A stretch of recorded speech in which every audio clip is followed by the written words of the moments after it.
Karma. Imagine hiring a hitman to kill your own husband. Is your husband Michael?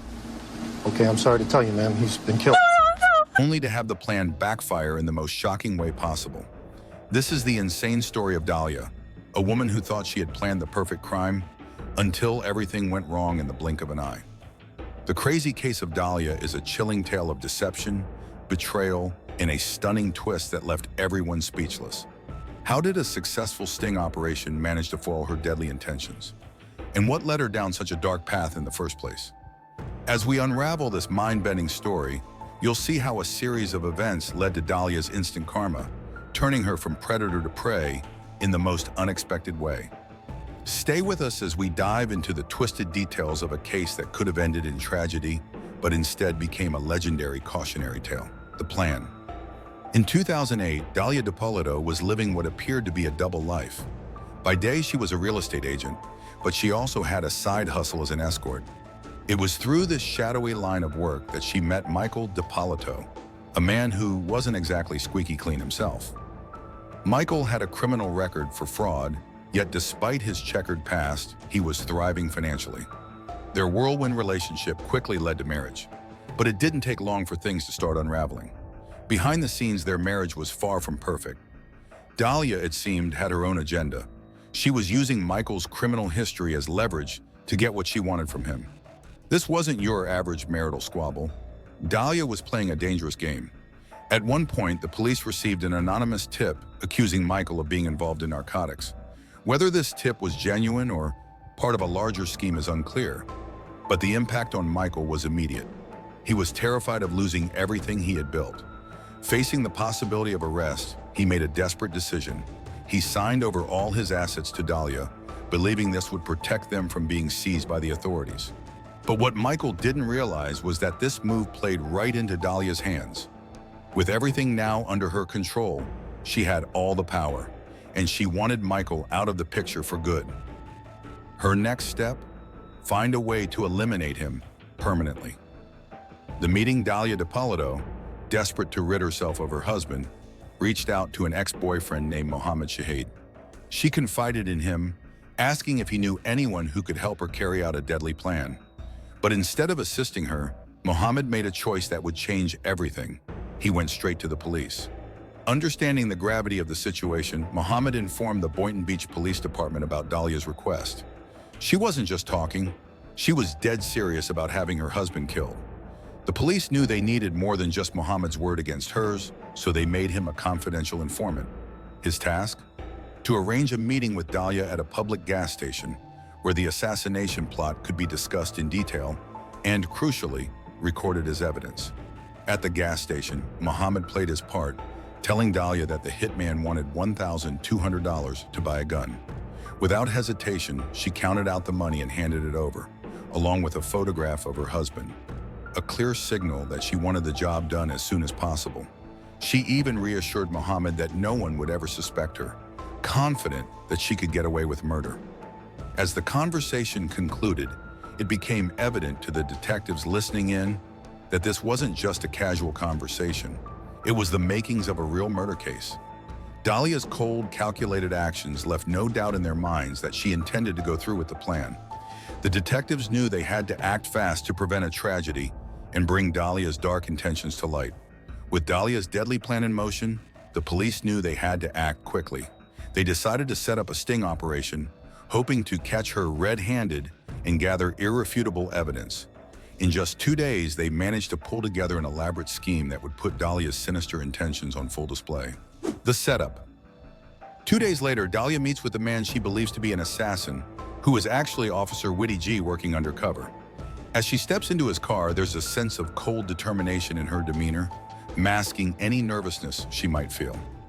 The conversation quickly turns to the logistics of the planned attack. Dahlia seems prepared and eager, discussing how she will gather the payment and emphasizing that she understands what needs to be done. The officer, playing the role of the hitman, asks critical questions to ensure he has all the necessary details. He inquires about the layout of the house, how to enter and exit without drawing attention, and what the neighborhood is like, particularly how quickly police might respond to a reported shooting. Dahlia provides him with specific information about her husband's routine, mentioning that he usually leaves for work in the morning and that the house would be empty at that time. She suggests staging the scene to look like a robbery gone wrong, breaking a couple of windows and taking some valuables to throw off investigators. Throughout the conversation, Dahlia remains composed, even expressing confidence that she can handle any questioning by the police.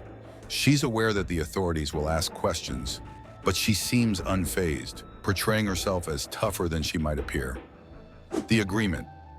Their discussion lasts about 23 minutes, during which they iron out the details of the hit. Dahlia reveals that her husband walks the dog early every morning, around 6:30 or 7 a.m., and that the house door is always unlocked. This window of time is crucial for the plan, and she assures the hitman that she will make sure the house is empty by 6:30 on the day of the attack. Dahlia's meticulous planning and calm demeanor are evident as she goes over the specifics, leaving nothing to chance. Before parting ways, they finalize the payment for the murder, $7,000. The conversation ends with both parties clear on their roles, and Dahlia steps out of the car, convinced that her plan is in motion. Bringing Michael into the plan.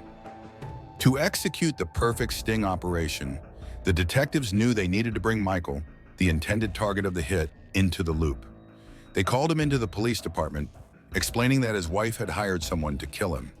The gravity of the situation was clear, but before they could fully reveal their plan, the detectives had to ensure Michael understood the seriousness of what was happening.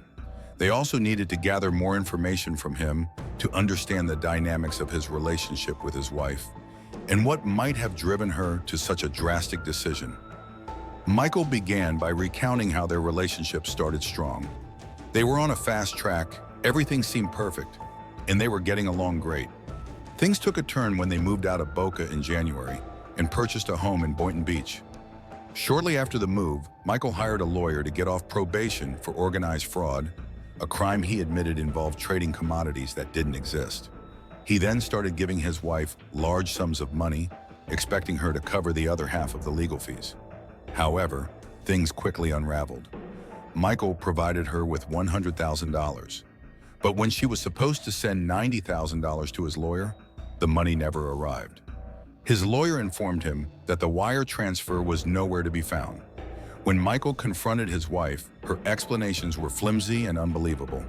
She eventually confessed that she had messed up the money in a wire scheme where she intended to make more money but failed miserably. This revelation left Michael feeling betrayed and suspicious, not only because of the lost money, but also because it exposed deeper issues in their relationship. The detectives knew that understanding this breakdown was crucial to uncovering the real motive behind the hit.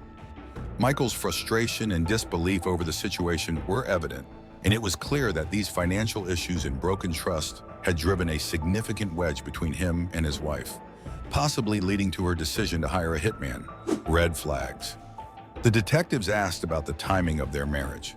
Michael revealed that they had only dated for a few months before tying the knot, but it wasn't long after the wedding that he started feeling something was off. Just a month and a half in, things began to unravel. The money disappeared, and strange incidents started happening, like the time drugs were planted on his truck.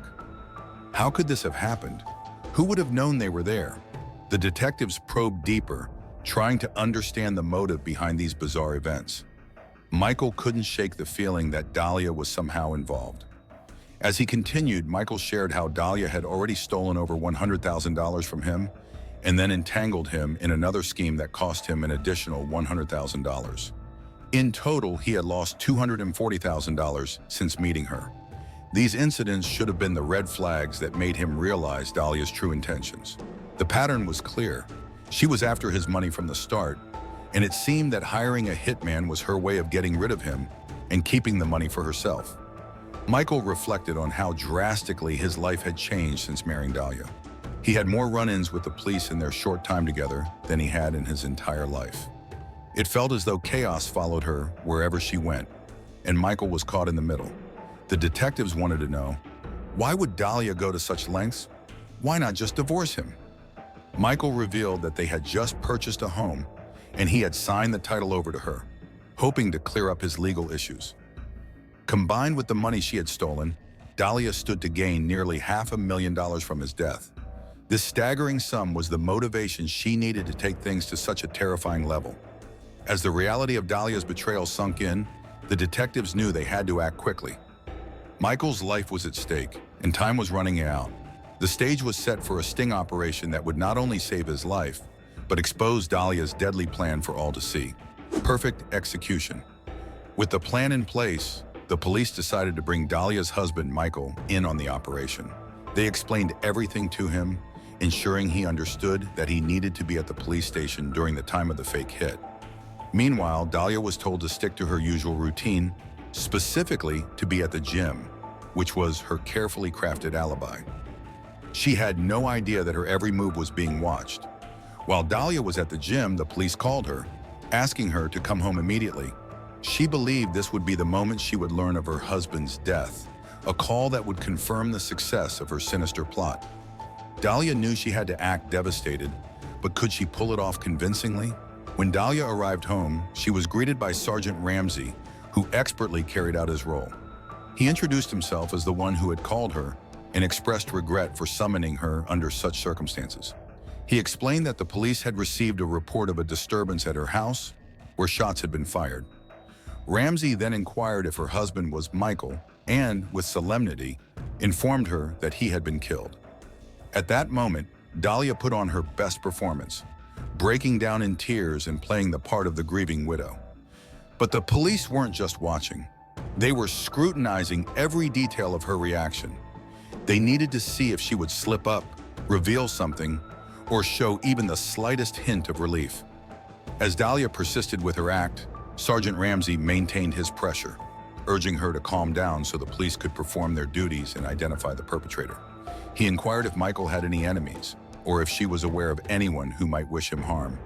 To test her reaction, he fabricated a story about witnesses reporting a black male fleeing the scene. Despite her sobbing and pleas, the police maintained their composure, insisting she go to the station to provide more details. They needed to keep her talking, to see if she would inadvertently reveal something crucial. They assured her that everything was under control, even mentioning that animal control had taken care of her dogs. With Dahlia escorted to the police station, the operation was nearly complete. The officers had played their roles perfectly, and now it was up to Dahlia to see how much more she would reveal in the interrogation room. They had caught her in her own web of lies, and it was only a matter of time before the truth would come spilling out. The interrogation. As the interrogation unfolded, Dahlia's facade of distress began to crumble. Initially, she appeared visibly shaken, but as the process continued, she adopted a more calculated and guarded approach. The detectives informed her of her constitutional rights, a formality that heightened the tension. Dahlia's hesitation to sign the paperwork, acknowledging that she was being recorded, hinted at her unease and the gravity of the situation. This was a crucial moment where every word she uttered could further implicate her. Dahlia's initial attempts to redirect the conversation focused on her husband's probation and financial troubles. She mentioned that he had been on probation for 2 years and was struggling with debt, particularly a substantial sum of $191,000 intended to settle his probation obligations. According to her, this money was critical to getting his life back on track. However, things quickly went awry when her husband's former associates, whom he supposedly owed money, began to pressure him. Dahlia described these associates as dangerous individuals involved in organized crime, painting them as the likely culprits behind any potential threats to her husband. As the interrogation progressed, Dahlia tried to bolster her claims by discussing her husband's past interactions with these individuals. She noted that her husband had been involved with a group of unsavory characters from his probation days, suggesting that they were dissatisfied with him and had made threats. This line of reasoning was meant to deflect suspicion away from her, but her story was fraught with inconsistencies. Suspicious answers. When pressed for details about the individuals she claimed were involved, Dahlia's responses became increasingly vague. She mentioned names and possible connections, but her knowledge was superficial and lacked concrete evidence. Her efforts to link her husband's financial woes to these individuals were further undermined by her inability to provide specific information or names. The detectives, recognizing the gaps in her story, focused on verifying her claims. They requested names and addresses to investigate further, but Dahlia's responses were either evasive or unclear. In an attempt to shift the narrative, Dahlia brought up her husband's recent medical issues, including a surgery to remove fat and complications from previous drug abuse. She hoped to use these details to suggest that his health problems or past behavior could have contributed to his current predicament. This strategy seemed to be a last-ditch effort to deflect blame and present her husband as a troubled figure with numerous enemies. Despite her attempts to steer the investigation in different directions, Dahlia's story fell apart under scrutiny. Her shifting explanations and the inconsistencies in her account led the detectives to question her credibility. Dahlia's attempt to orchestrate her husband's demise not only failed, but also resulted in her being caught in a web of her own making, leading to her ultimate downfall.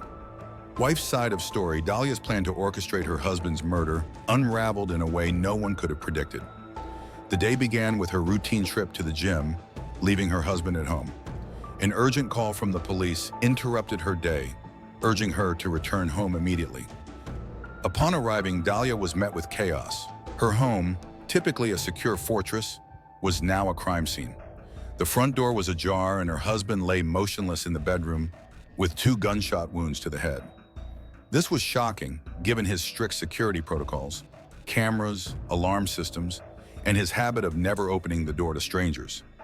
Oddly, the alarm hadn't been triggered, and the security cameras may not have captured crucial moments. The disarray inside the house and the wandering dogs contrasted sharply with her husband's usual vigilance. The scene suggested someone had easily breached their defenses. Dahlia's reaction raised suspicions. She appeared more concerned about the security system than her husband's death, focusing on procedural details rather than expressing grief. Her calm, detached demeanor only deepened the officers' doubts. As they investigated further, her attempt to distance herself from the crime seemed less like shock and more like a deliberate effort to deflect suspicion. The revelation. Dahlia's scheme was unraveling before her eyes. As she sat in the interrogation room, the air was thick with tension. The detectives, armed with irrefutable evidence, had her cornered. The man they had brought in, posing as a hitman, his presence a stark reminder of how close Dahlia had come to executing her plot. The detectives were methodical, laying out the details of her ill-fated plan.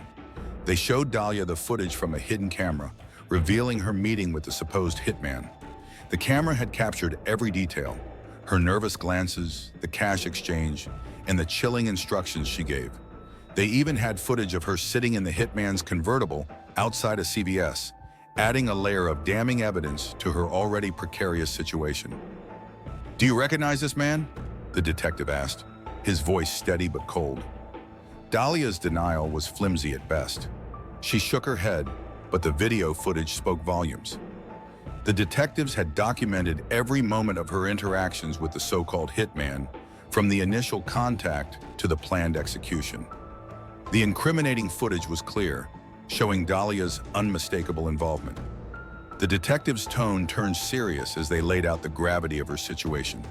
They informed her that they had captured everything, every detail of her conspiracy to have her husband killed. The hitman was an undercover officer, and the entire operation had been meticulously planned to expose Dahlia's plot. Her cries of innocence fell on deaf ears as the detectives revealed that they had photographic evidence of her actions, including her conspiring with the hitman. The detectives made it clear there was no escaping the consequences. Her husband was alive and had been kept safe thanks to the sting operation that had thwarted her deadly plans. As Dahlia sat there, handcuffed and facing the stark reality of her actions, the detectives delivered their final words.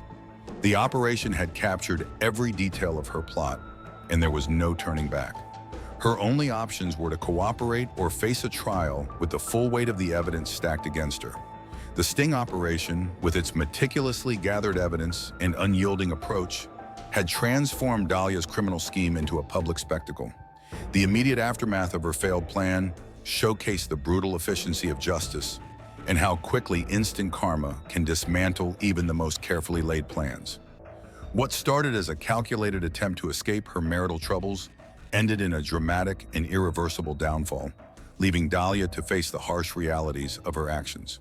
Sentenced on that pivotal day, Dahlia D'Ippolito was charged with solicitation for first-degree murder, a crime that unfolded under unexpected circumstances.